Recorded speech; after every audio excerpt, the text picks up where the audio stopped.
What is going on, y'all? It is day 2 of chronicling my grief journey. I feel weird calling it that, but I feel like it says exactly what I'm going through. For those of you guys who are new here, I lost my dad approximately 2 months ago. I even hate to say lost my dad. I mean, my dad transitioned. I think that's a better way of saying it so that I don't necessarily feel like I am losing something, because I still have to, in my mind, embrace the idea that my dad is here spiritually. So that's really what I want to talk to you about today. I am sitting here about to go into the gym, and I am determined to, for the next 30 days, just give you guys my journey as I maneuver through this space of grief. The first 2 months of this, I was definitely in a dark, deep, dank grief spiral.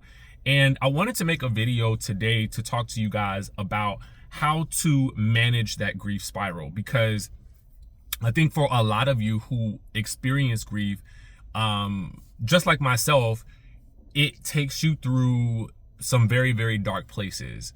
And while I cannot tell you ways to necessarily avoid that, because I do think that some of that is just a part of the process of going through grief, even though it feels very abnormal, it feels like there were moments where I have felt like, okay, I should be able to walk through this more successfully. Why am I not at 100% today?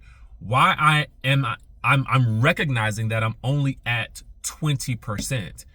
But also too, now looking back, even on those days where I was only at 20%, if I gave the entire 20%, then I gave 100% of the 20% that I had to give. So I think one of the ways that you can help manage that grief spiral is by recognizing that this is where you are, and where you are is completely normal. You have just lost someone who is extremely important to you, and life is not making sense at the moment. And I think that there is a natural human response when life doesn't make sense any longer, and life suddenly changes and it shifts on us, that there is an internal response to that. And that is what you are most likely experiencing, is that internal response. But what I want to help you with is the spiral that occurs as a result of that internal response, because that grief can then translate into other aspects of your life and impact you in ways that you don't necessarily realize that it's impacting you. For me, it was dark thoughts about just life in general, and how life seemed to feel hopeless, especially in light of, what's currently happening in the world, right? So one of the things that I've had to realize is that for me, while I'm in this process, that there is a micro level to what's happening in my life, which is the level that I can control in my small sphere of influence and space and existence. And then there's the macro level of what's happening in the broader realm of society, right?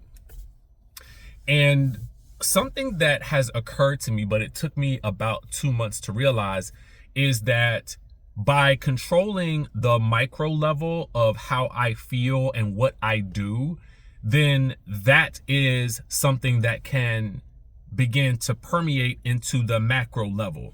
So here's what I mean.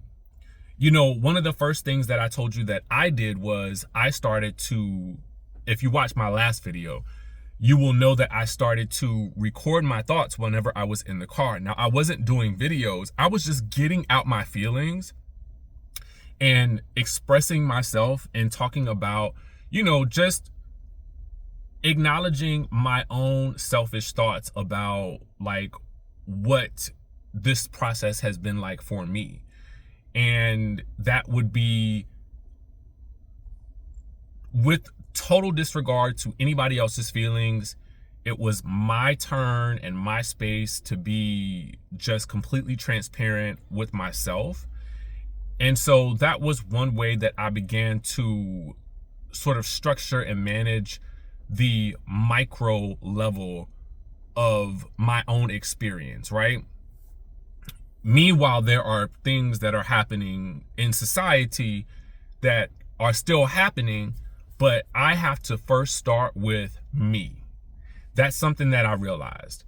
And I think that that can help you in this grief spiral, or help you manage the grief spiral, by recognizing that the first step is by understanding where you are, getting out your feelings, whether it's through journaling, whether it's through talking to a friend, whether it's through, your church community, whether it's, a gratitude journal for the things that you do have, thanking God for the things that you do have, or whether that's with talking with a friend who understands. That has been a big help for me, is talking to other people who have also experienced grief and who understand where you are. That has been a big source of help for me. And also spending time with your loved ones who have also been impacted by this thing that has occurred, this loss of life that has been, that has happened.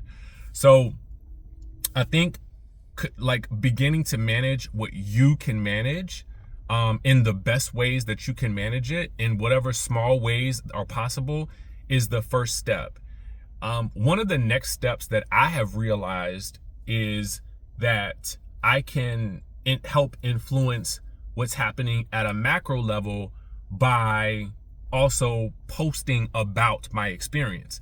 I made a post on Instagram, about 2 or 3 weeks ago, about the business of dying and how much paperwork and administrative work and actual business there is to be done when someone passes. And I was so paranoid about putting that out because it was such a vulnerable discussion that people are not having, which has led me to actually now talking about this here on YouTube, because people need to know that these are the things that you may experience.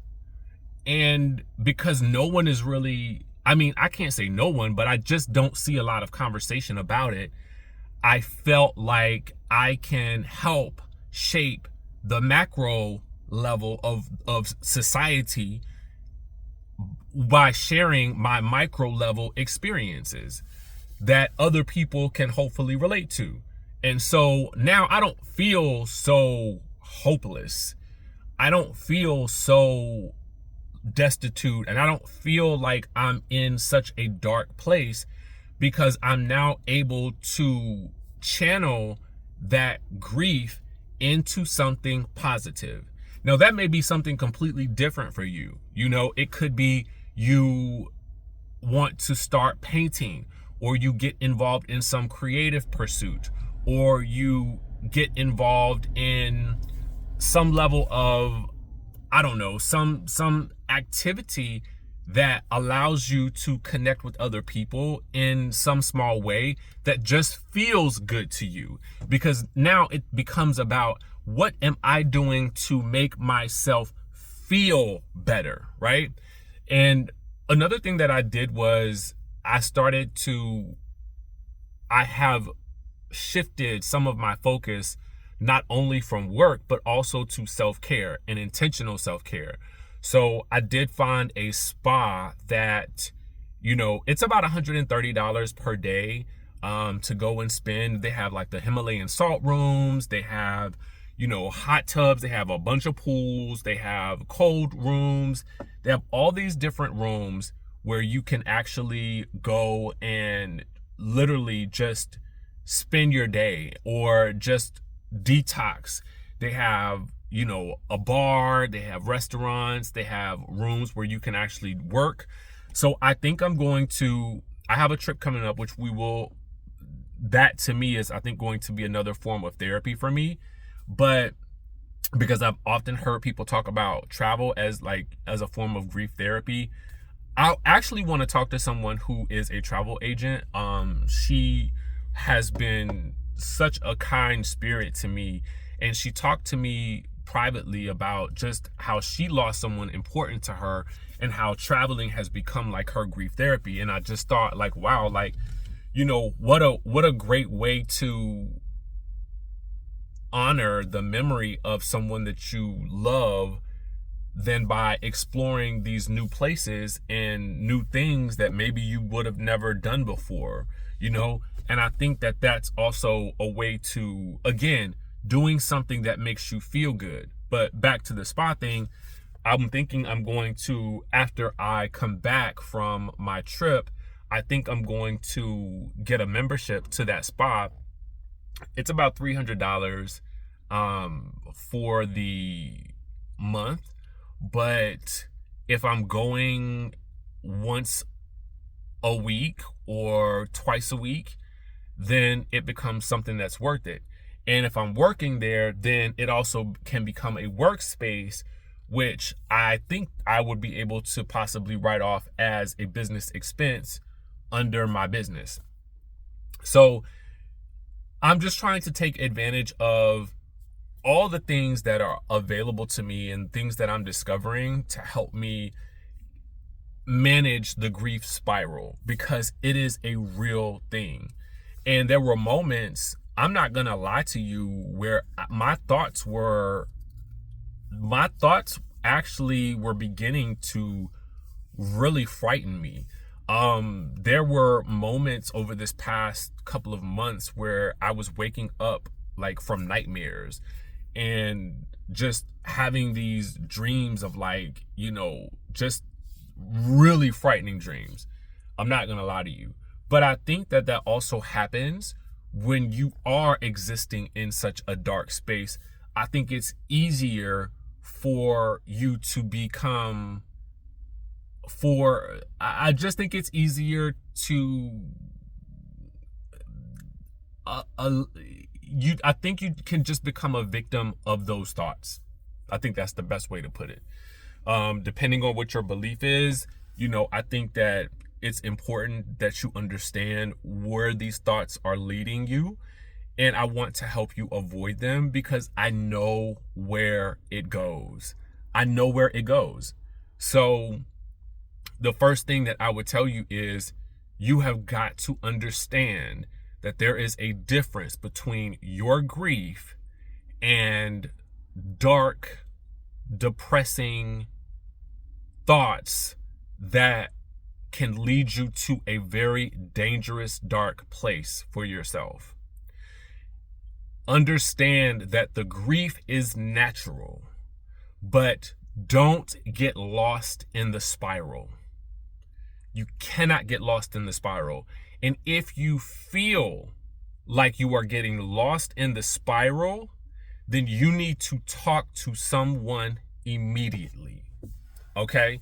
I am a firm believer in therapy, but therapy can come in very many different forms. Maybe you don't feel comfortable talking to your friends. Maybe you would feel more comfortable talking to a pastor. Maybe you would feel more comfortable talking to, you know, a loved one who is also going through this process.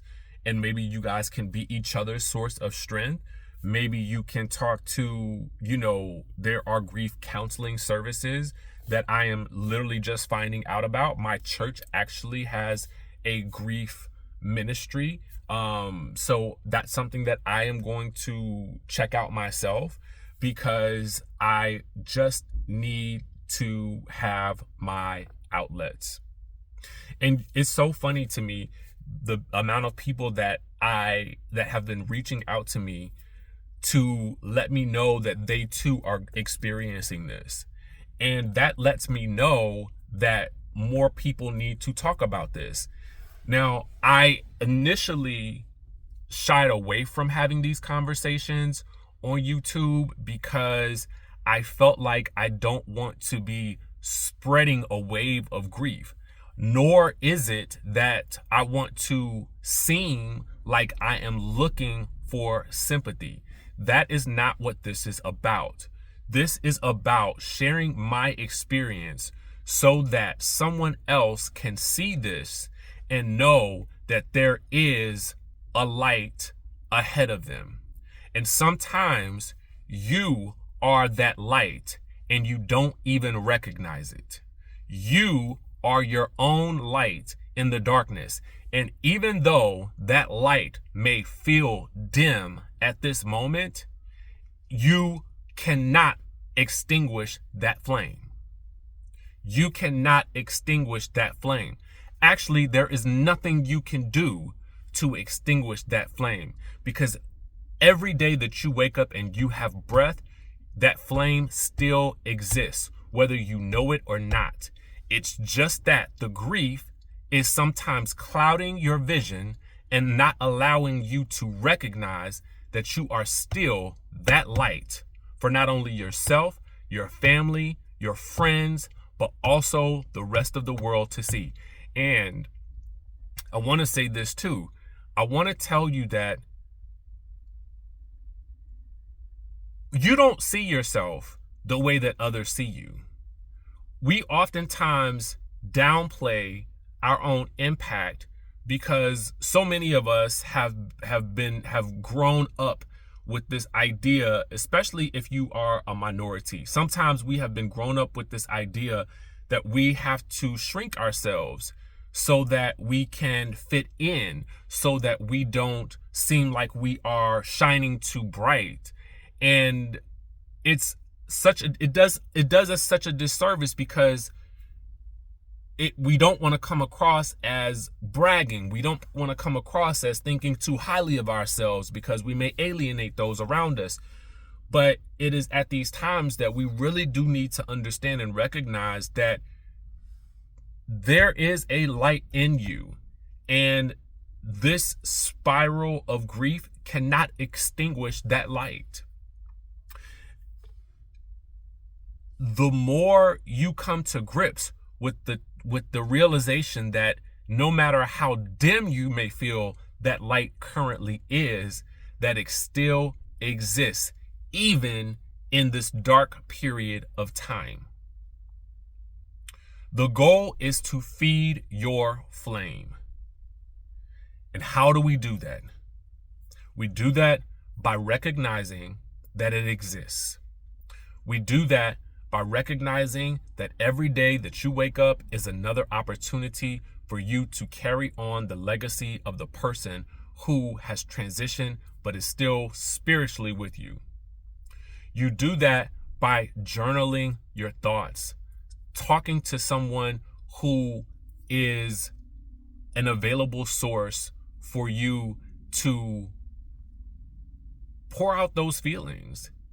Whether that is a counselor, whether that's someone from your church, whether that's a counseling group, whether that is a close friend, a loved one, someone who is also experiencing this, there is someone and there is some way and there is some place for you to go to get those feelings out. Even if you are just recording those thoughts in a journal or in your phone, just get it out. And then recognize that this is a process. You may be operating only at 20% because of the grief, but know that this is a part of the grief process, okay? Do not allow that spiral to then begin to expand to so much else. And I know that there is also the, if one parent transitions and the other parent is still alive, there is fear and there is anxiety about, how that parent is going to maneuver. But you can't be what you need to be for them if you don't take care of you. So you have to take care of you first and foremost so that you can be there for them. The mistake that I feel like I made was trying to be that thing for everyone else. And once that calms down, then I realized I have not experienced my own grief. But by that point, it almost felt like it was too late. It crashed into me like a wave, and I was just down. I was just down bad. And that's not to say that there won't be days like that in the future. But what I can say is that I am trying to focus my grief into something positive, so that at least if one other person watches this video, they know that they're not alone and that there is something that they can do to help mitigate and manage the spiral that grief can leave you in. If this video has helped you in any way, shape, or form, please let me know. If there are other topics that are related to this that you want me to talk about, please let me know. I am still going through this process. I am simply chronicling it because I want to show that there is a path forward. I want to show that you can get through this, and you will get through this. It is just going to take some work.